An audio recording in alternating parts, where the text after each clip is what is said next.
Hey, don't you go after that kitty. Don't you go after that kitty. Lucia going in the house? Okay. Alright. Well, you guys behave yourselves. Hey everybody, Prepper Nurse 1 here. First of all, I want to say happy Halloween. October 31st, 2018. And lo and behold, more rain here in the Northeast. It's just absolutely fantastic. Alright, I actually want to talk about a serious topic today. So I think this should hopefully get a lot of feedback. I'm definitely curious to hear what people have to say, what your thoughts are, and why. We're going to talk about assisted suicide. So somebody had made a comment in yesterday's video about the nurse killing, 100 people in Kevorkian, assisting in 130 assisted suicide. And they're like, what is the difference? Well, there's a huge, huge difference in there, okay? So I'm going to give you again, I'm going to talk a little bit about my background, okay? I worked as a nursing assistant for 5 years. Then I became a nurse, and I've been a nurse for 24. In that time period, I have done a little bit of everything. Pediatrics, geriatrics, I've worked in dialysis, I've worked in nursing homes, I've worked in hospitals, a little bit of everything. I've done hospice, so a little bit of everything, okay? Now, I'm going to tell you what, my time in hospice actually was very, very rewarding to me, helping people on that final journey and helping them find peace before they go. And I'm going to talk about a story real quick. A gentleman that I took care of, I'm just keeping an eye on the puppies while I'm talking to you. A gentleman that I took care of, he was dying of cancer, and he actually was very emaciated and looked like somebody that came out of Auschwitz. I mean, that's how bad he was when I came in for doing hospice with him. Very religious man. Had this religious group, he said, I'm going to get my miracle. He said, I'm going to get up and I'm going to walk away from this, okay? So, you don't ever want to dash anybody's hopes, but reality is reality. And he would have these religious people coming in here, and they would pray, and they would say, oh, I had a vision, and you got up, and that you walked out of here, and yada, yada, yada. Well, I don't feed into nonsense, I'll be honest with you. I'm very much a realist type of person. And there comes the puppies. So what happened was, he started having black stool, okay? And it's a very, very foul-smelling stool, which indicates internal bleeding. And at that point, we were getting at the end stages of his disease, and he was going to not be with us very much longer. So I sat down with this gentleman, and I said, let me ask you a question. He said, okay. Well, first of all, I sat down and I told him what was happening, and he started to cry. And I said, let me ask you a question. He said, okay. I said, when were you diagnosed with cancer? He said, 5.5 years ago. I said, all right. I said, how long did they give you when they diagnosed you? And he said, 2.5 years. And I looked at him and I said, did you ever think that your miracle was that you got 3 extra years? And he looked at me and he went, you know what, Ed, I never thought of it like that. And we sat there, and I held his hand and I spoke with him. And I said, this is the reality. This is what's happening, And I think he got peace at the end there. He got acceptance, and it was a good thing for him, and then he did pass away, obviously. But so let's talk about assisted suicide. I wanted to start out with that story first because I think it's important.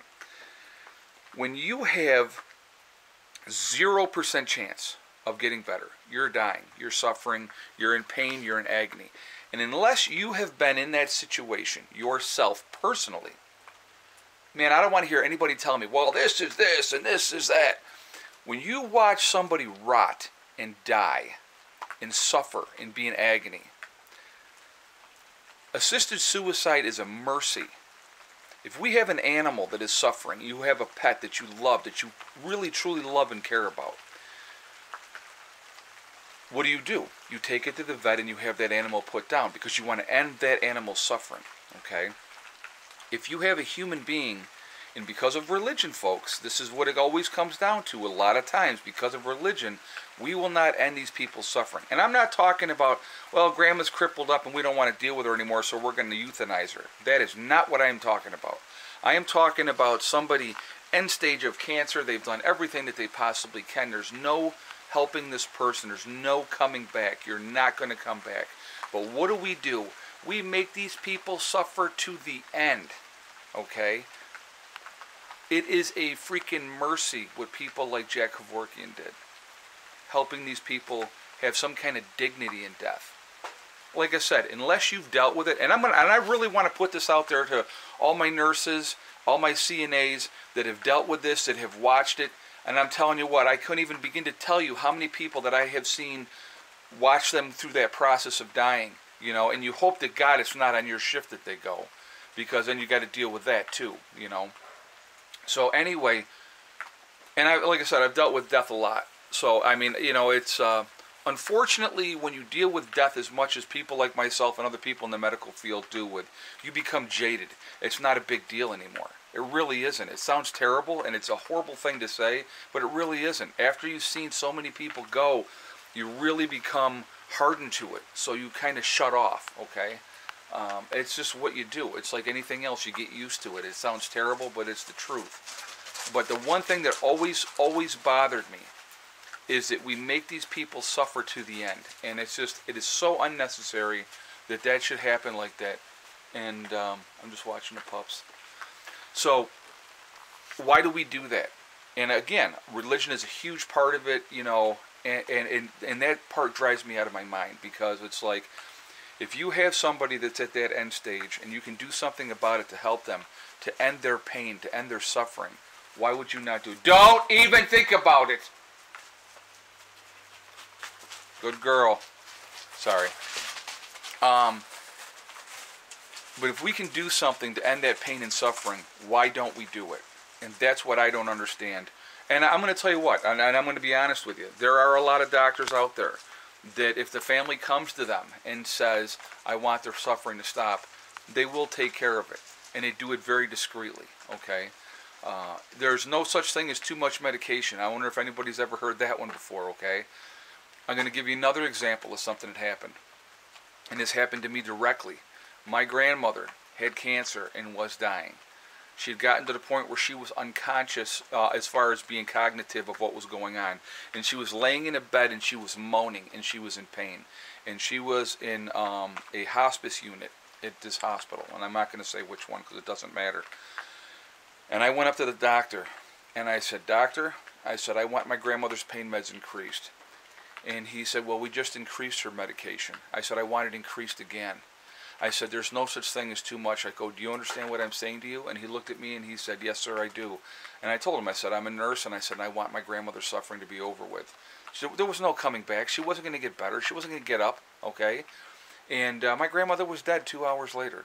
And I'm going to tell you what, it was a freaking mercy. It was a blessing, okay? For that person to not suffer anymore. I mean, and like I said, unless you've experienced it, unless you've been there and watched that person rot away, I don't want to hear any comments about religion and God and how, you know, this is not right, assisted suicide is murder. Bull crap, okay? I'm giving you my opinion, guys, okay? I want to hear from the nurses out there. I want to hear from the CNAs out there that have dealt with this, because I'm sure a lot of people in the medical field, believe it or not, a lot of people in the medical field feel the same exact way I do, because we see it. We know what's happening. We know what's going on, okay? So it definitely changes your mindset. It definitely makes you look at life differently. It makes you appreciate life so much more. I mean, when I tell you guys the different things that I say as far as life and enjoy your life and be happy, man, I'm saying that from the heart. I'm saying that from life experience number one. I've been on this planet for 53 years.